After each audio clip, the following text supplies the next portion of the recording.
The Galactic Council was ancient, older than most of the stars still burning in the night sky.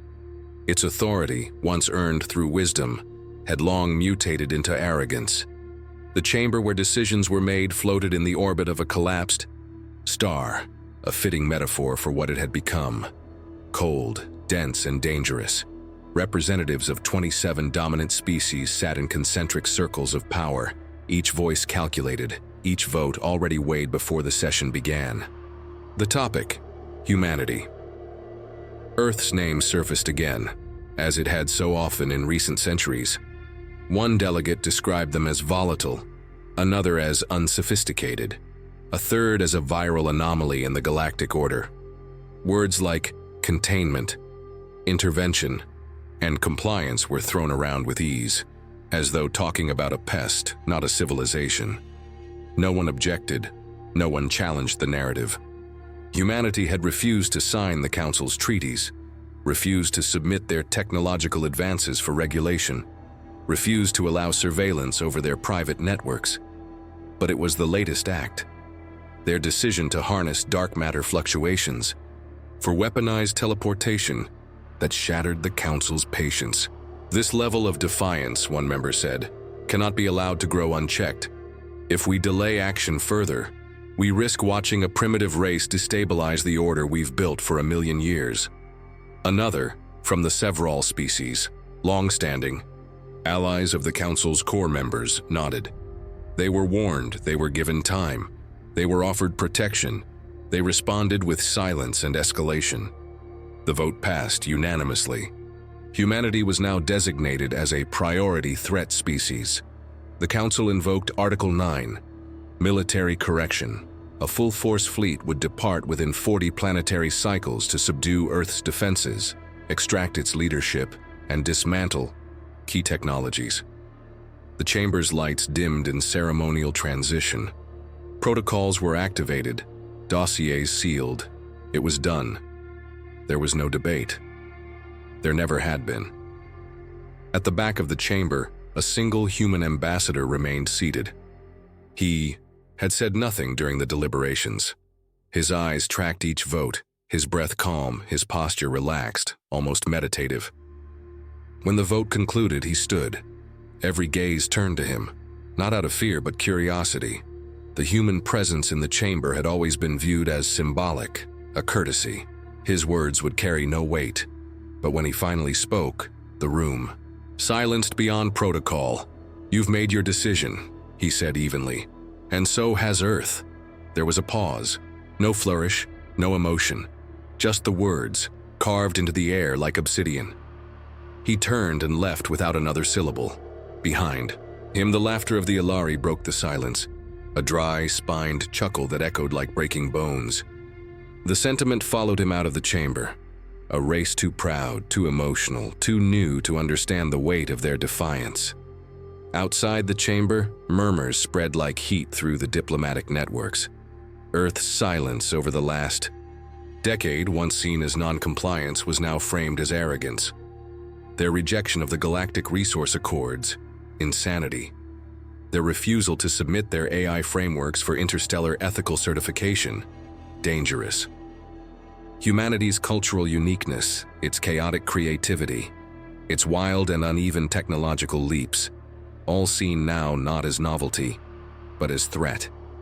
The Council dispatched observation vessels toward Earth's solar system, silent, cloaked, running quantum optics. Their first reports were contradictory. Earth's orbit showed an unusual drop in detectable emissions. Their satellite network appeared largely dismantled or rerouted. Power signatures fluctuated irregularly. One scout described it as the calm before a planetary storm. Another concluded Earth's infrastructure had begun to collapse under isolation pressure. Neither was correct. Within days of the Council's declaration, Earth was officially isolated. Trade with compliant species ceased. Cultural networks blacklisted. Human content. Autonomous courier systems rerouted shipments away from human-registered coordinates. In a symbolic gesture, Earth's seat in the Council chamber was moved to the outer ring, farthest from the decision core. The council believed they had tamed 1,000 civilizations. Humanity would be no different. But they misunderstood something fundamental. The species they mocked had never needed interstellar approval. The humans who now stood in silence did not do so out of fear. They watched, they measured, they calculated. Humanity's history was not one of submission, but of survival and response. When the Galactic Council first encountered Earth, they saw a world fragmented by borders and ideologies. They saw conflict and chaos, but they missed the pattern. Each time humanity had been fractured, it had healed stronger. Each time it had faced extinction, it had reinvented itself. Where others saw disorder, humanity had forged identity. Where others saw emotion as weakness, humans had turned grief into resolve, loss into momentum, rage into focus. The council believed themselves to be gods overseeing an untamed garden. They failed to see that the garden had teeth. In a closed session after the declaration, the Sevral ambassador asked an aide, "Why didn't the human protest?" The aide hesitated, unsure, because there was nothing left to say. A week after the vote, a final encrypted signal was received from Earth. It contained no visuals, no AI-generated audio, no diplomatic tags. Just a single sentence, burned into the data stream. You crossed the line. No threats, no theatrics, just finality. Council analysts debated its meaning. Some saw it as symbolic, others dismissed it as cultural noise. The elite believed Earth would soon come crawling back with negotiations and pleas for leniency. No civilization ever stood alone against the Council. But Earth was not every civilization. In its silence, the planet turned inward. In its calm, the species remembered. And in its unity, something began to move. A whisper at first, deeper than language. Rage, not the wild fury of beasts, not the chaos of mobs. No, it was something different. It was the rage of restraint, of memory of injustice remembered in every cell. It was the collective fury of a billion voices choosing not to scream, but to act. The line had been crossed, and humanity was watching. The silence from Earth was not weakness. It was calculation. While the Galactic Council's networks buzzed with confidence, Earth had gone quiet. Not inert, not paralyzed, just quiet, like a predator just before it moves. From orbit, Earth looked unchanged. But on the surface, the world was shifting. Former rivals forged alliances overnight. Long-standing political and economic divisions were swept aside as irrelevant. Humanity had never achieved unity through diplomacy. It had always required pressure. Now, with the Council's decision looming, that pressure had reached a planetary scale. The result was cohesion, not collapse. What the Council mistook for chaos was in fact humanity's most dangerous trait, its adaptability. Global infrastructures rerouted themselves into distributed nodes. Energy grids transformed into decentralized networks capable of operating independently under orbital suppression. Civilian industries retooled within days, not years. Agricultural systems accelerated production. 1,000 underground bunkers, forgotten relics of earlier conflicts, were reactivated. Scientists who once competed for grants now worked together in sealed labs, decoding patterns the Council hadn't even noticed. Physicists no longer aimed for publications, they aimed for miracles. Military divisions vanished from public sight, not out of retreat, but recalibration. Unmanned test flights increased.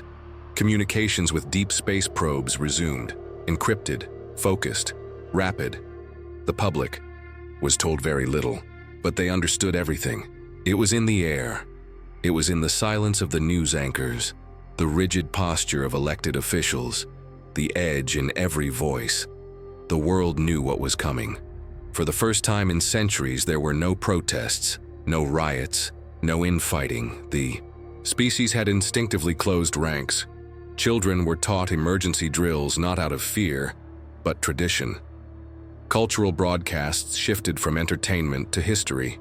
Stories of Earth's greatest survivors, those who endured genocide, slavery, famine, war, took center stage. Humanity wasn't just preparing for battle, it was remembering who it was. In the shadows of the Council's arrogance, Earth's fury grew, not in hatred, but in clarity. Human artists stopped painting galaxies as wonderlands. They began rendering them as battlefields. Composers produced symphonies that felt like countdowns. Writers abandoned fiction for strategy disguised as poetry. Every culture contributed something: music, mathematics, myth. A collective awareness rose, ancient and electric. Survival demanded not just strength but identity, and Earth's identity was unlike anything in the galaxy.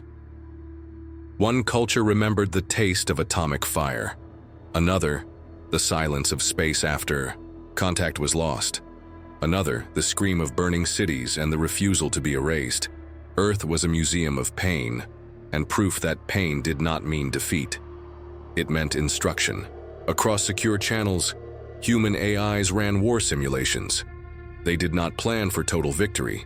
They planned for strategic messaging. Humanity did not need to win. It needed to show the Council that cost would outweigh conquest. That occupation would mean attrition. That domination would be a war of centuries, and Earth would never tire. One prototype vessel went dark over the Pacific. It did not reappear. There was no announcement, only a change in tone from a dozen monitoring stations worldwide. Data shifted, priorities adjusted. Something had changed. The Council's scouts continued observing from afar. They saw no obvious signs of mobilization, no traditional fleet movements, no standard escalation patterns. Earth looked dormant. They reported back possible morale collapse, infrastructure degradation in progress, no major threat indicators. And the Council, drunk on its own record of pacification, believed them. But some species within the Council noticed inconsistencies. A few ambassadors requested deeper analysis. A few trade guilds reported unusual patterns. Materials rerouted, trade deals voided, communications scrambled. Their concerns were logged and ignored. Earth was too small, too young, too emotional. A species built on instinct and delusion. Back on Earth, a message was prepared. Not for diplomacy, not for mercy, just a line. We never wanted war, but we will never kneel. It was embedded in every frequency, silent until triggered. The humans didn't build statues to heroes in this time. They built redundancies. They encrypted maps not with coordinates, but with DNA. They trained not just soldiers, but thinkers. Every major city developed fallback plans. Every civilian was instructed in evacuation, not in fear, but in confidence. Not because they expected to lose, but because they expected to fight for a long time. The rage that simmered beneath the surface was not born of vengeance. It was born of betrayal. Humanity had tried to belong. It had offered trade, culture, dialogue. It had extended the best of itself to the stars, only to be treated as a problem, a mistake, an error to be corrected. They should have known. Earth's entire history had been a cycle of offering peace, then being forced to survive betrayal. Empires, occupations, inquisitions, genocides, colonizations. Every era taught humanity a lesson in masks. And now the Council had revealed theirs. They called it justice. Earth knew it as conquest. And so in silence, preparations shifted from defense to deterrence. Not through overwhelming force, but psychological impact. Humanity didn't need to strike first. It needed to strike last. That meant understanding the enemy, not just their tactics, but their fears. Council species feared chaos, unpredictability, systems collapse. Earth prepared responses to each. Their scientists didn't just analyze physics. They studied alien psychology. They learned which species responded to subtle threats and which only understood spectacle. Human diplomats compiled profiles not just of enemy militaries, but of their artists, their storytellers, their philosophers. When the response came, it would not be a scream into the void. It would be a message crafted in the language of every species watching. Meanwhile, Earth's skies remained quiet, and so the galaxy assumed Earth was done, broken, outmatched, cornered. They failed to recognize that what looked like stillness was the breath before the punch, that the silence was not a vacuum, it was focus. And deep in the core of Earth's buried command network, a single question was passed down, encrypted in dozens of forms. When, not if, when. The fleet arrived in perfect formation. 500 ships, each forged from metals harvested across dead stars and broken moons. The pride of the Galactic Council's military force. Engines silent, weapon ports closed, signals encrypted. Their presence alone was meant to overwhelm. It wasn't a negotiation. It was a demonstration. They entered Earth's solar system with confidence, assuming the spectacle would trigger surrender. But no signal came, no distress calls, no desperate pleads. Earth remained mute. The fleet positioned itself along the outer edge of the system. Dozens of recon drones were dispatched. As expected, they detected no immediate threats. Earth's orbital grid was sparse. Defense satellites minimal. No active ships approached. The commanding admiral of the fleet, a Valari hybrid known for subjugating 3 rebellious worlds in under a month, authorized full deployment toward Mars orbit. The 6th day, the first incident occurred. One of the drones failed to report, then another. Communications severed without alarm triggers. No visual feed, no warning. The system simply absorbed them. Engineers dismissed it as solar interference, but inside their encrypted channels, patterns formed. Dozens of vessels experienced software irregularities. Targeting systems drifted a few nanodegrees. Sensors flashed brief anomalies, temperature shifts, magnetic spikes, untraceable EM pulses. Small things, easy to overlook, until they weren't. 2 frigates collided mid-maneuver. Auto-navigation systems had desynced by milliseconds. A 3rd vessel failed to register Mars's gravitational pull, resulting in a catastrophic spin before its emergency dampeners kicked in. The Council blamed faulty code, but Earth hadn't touched them. Not yet. They were still watching. It was on the 9th day that Earth responded, not with a transmission, not with a fleet, but with a rupture. A single point opened in space between Jupiter and Mars, a tear in the fabric of physics itself.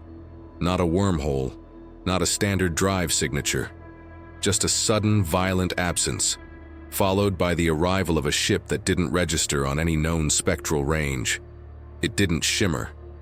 It didn't shine. It absorbed. No identifiable markings, no weapons visible, no heat signature. It moved with intention, direct, silent, deliberate. One Council destroyer attempted to hail it. The signal bounced back, reversed, distorted, and embedded with a single word in 50 Council dialects: observe. The destroyer fired a warning shot. The ship responded, not with missiles, not with beams. It vanished, then reappeared behind the destroyer, passing through its hull without resistance. The ship split in half, but there was no explosion. Just quiet disassembly. Precision beyond known science. No heat, no impact, no resistance. Like space itself had rewritten the ship's geometry. Panic spread through the fleet. Retreat was ordered. It was too late. The ship didn't chase.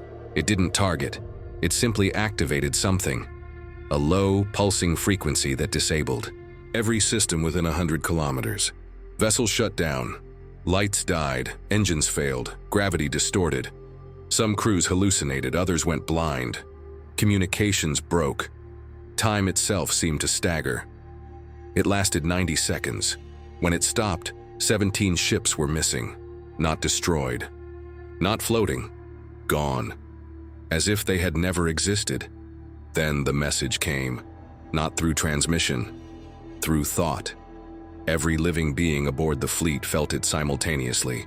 A phrase imprinted in their minds, cold and clear. You drew first blood. We end this now, then silence again. That ship vanished, again without trace, and Earth finally spoke. Not from a government, not from a leader, but from a unified voice that echoed across every frequency, in every language known to the Council. We are not your subjects. We are not your mistake. You were warned. The Council's command center erupted into chaos. Analysts scoured every database for explanations. No known energy source could explain the vessel's behavior. No species in the database had developed technology beyond four-dimensional travel. And yet, Earth had done something else. Something wrong, something forbidden. On Earth, life continued without interruption. No emergency broadcasts, no mass evacuations, no panic, because they were ready. They had been for a long time. The ship that attacked the Council fleet wasn't a warship. It was a signal, proof, a taste of what had been built in the silence. Earth didn't need to conquer. It only needed to show capability. And so the second wave came. Not ships, not missiles, data. Within a day, 27 Council networks were breached. Secure channels scrambled, archives rewritten, navigation routes corrupted, not destroyed, rerouted. Thousands of ships across the galaxy suddenly found themselves jumping to coordinates just a few kilometers off target. No crashes, just confusion. Just questions. Just the first step. Humanity didn't attack the Council directly, it attacked certainty. Fuel depots in Council territory reported phantom siphons. Energy levels dropped without triggering alarms. AI assistants across high-ranking Council species began responding in human dialects. Museums of galactic history were edited overnight, dates altered, images replaced, names rewritten. The message was clear: you are not safe in your story. The Council, for all its power, had never known war like this. Not one of weapons, but of psychological dominance, of systemic disruption, of targeted exposure. When Council citizens turned on their cultural broadcasts, they found human music layered beneath their anthems. When military officers read their morning briefings, they found notes from human philosophers inserted between the lines. And when the Grand Council gathered again, the chamber lights flickered with Morse code, the old language of Earth. But no one there knew how to read it. That was the point. They had all underestimated Earth, not because of its weapons, not because of its AI, but because they thought rage was a weakness, because they thought humans would scream, not calculate, that they would lash out blindly, not surgically, that they would break. Instead, they evolved. The final message came through a hijacked Council-wide broadcast, forced through every receiver at once. No image, just a voice. Calm, human. You could have left us alone. You could have let us grow. You chose war, we choose consequence, and then silence again. But now it wasn't Earth's silence that frightened the galaxy. It was their own, because they had no idea what came next, only that it had already begun. They tried to regroup. The Council convened emergency sessions. Crisis. Experts gathered, diplomats scrambled, and military strategists demanded answers. But there were none. Earth had vanished from the galactic map, not physically, but informationally. Surveillance probes returned static. Trade routes to the Sol system rerouted themselves without input.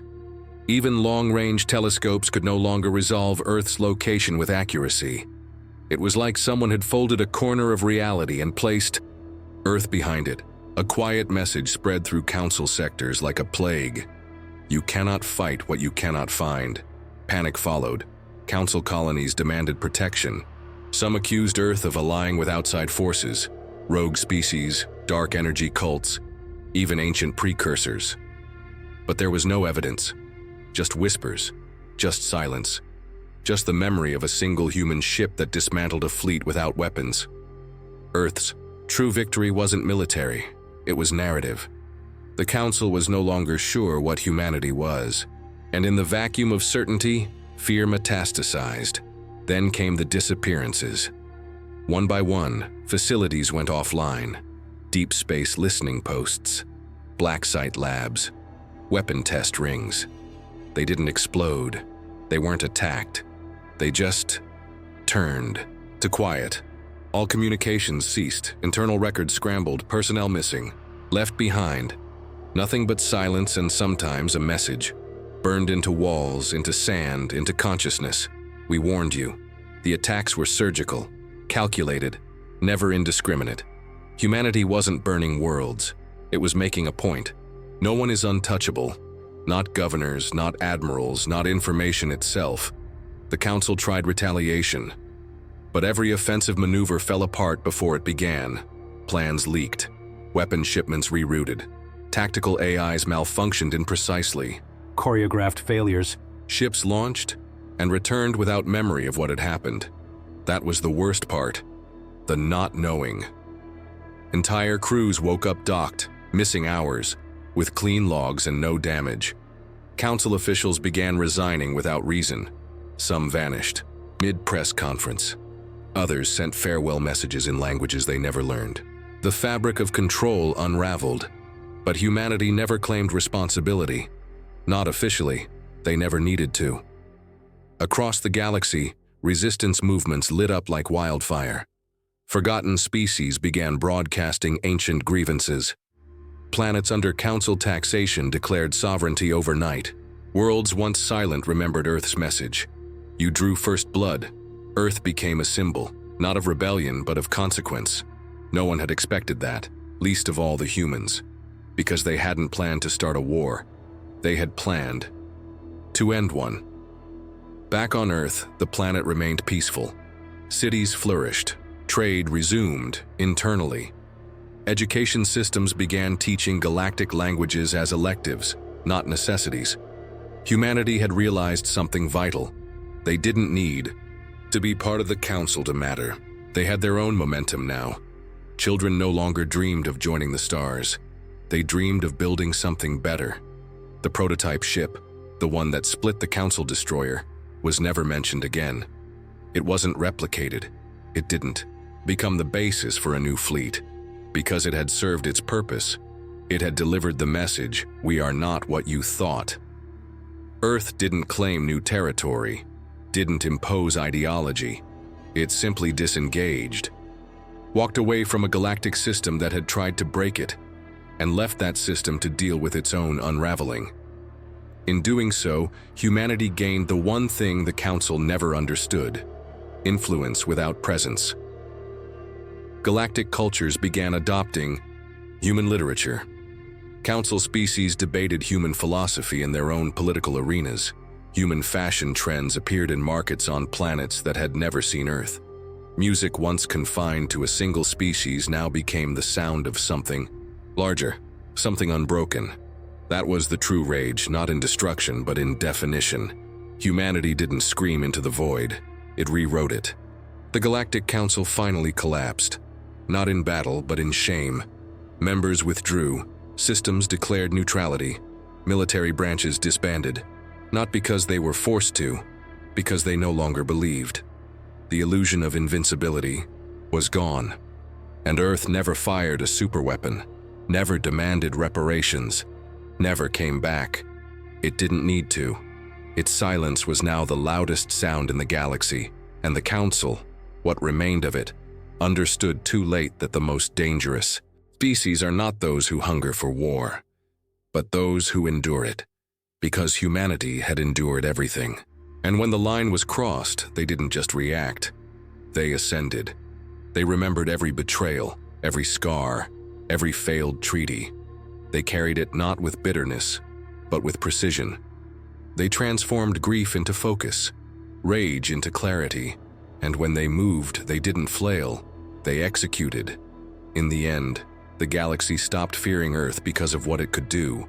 They feared Earth because of what it had already done, and how little it had to say about it. The silence was no longer stillness. It was strategy. It was survival. It was a warning.